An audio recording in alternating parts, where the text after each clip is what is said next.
cool, buddy. It's cold. It's a good thing I got a couple screws. You're loving this stuff, right? Just got one. And he's running with it. Hopefully I like this one, guys.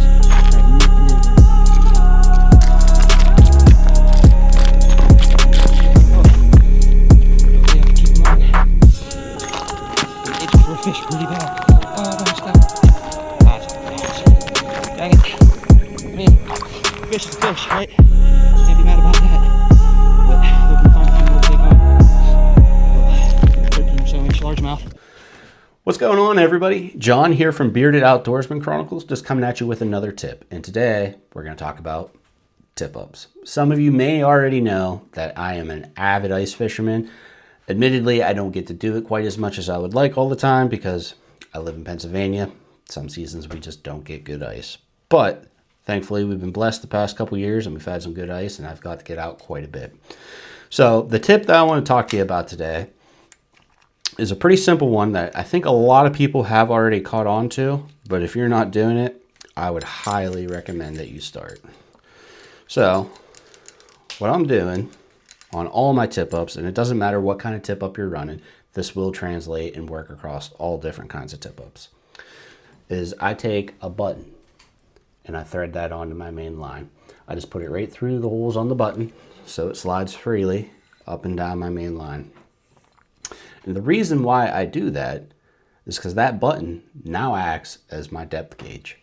It takes a lot of the guesswork out of running your tip-ups, and if you have a hot tip up that you're catching a lot of fish on that day, you want to get that bait consistently down to that same depth.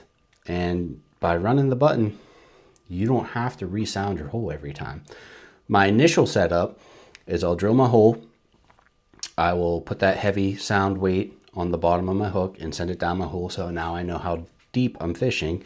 And then I'll set my button below the ice to wherever I want my bait to be suspended within that water column. And then I'll just reel my line back up, and you can let your button hang like that.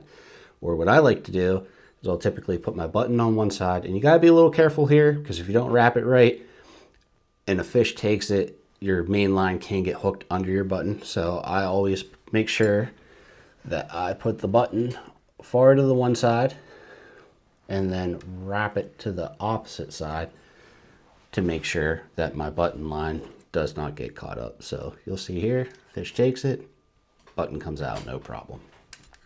The reason why I like to put it right on the spool like that is some of my buttons, the holes were a little bit bigger, so they do kind of move a little more freely on my main line. So I just kind of give it that one wrap over. So I know if a fish takes it, one, how much line it's taken and right where my button was set. So when I go to reset this tip up, all I have to do is rebait it, throw it back in, set it where my button is, and I'm good to go. That is a tip that if you're not doing, I highly recommend you start doing with all your ice fishing tip-ups.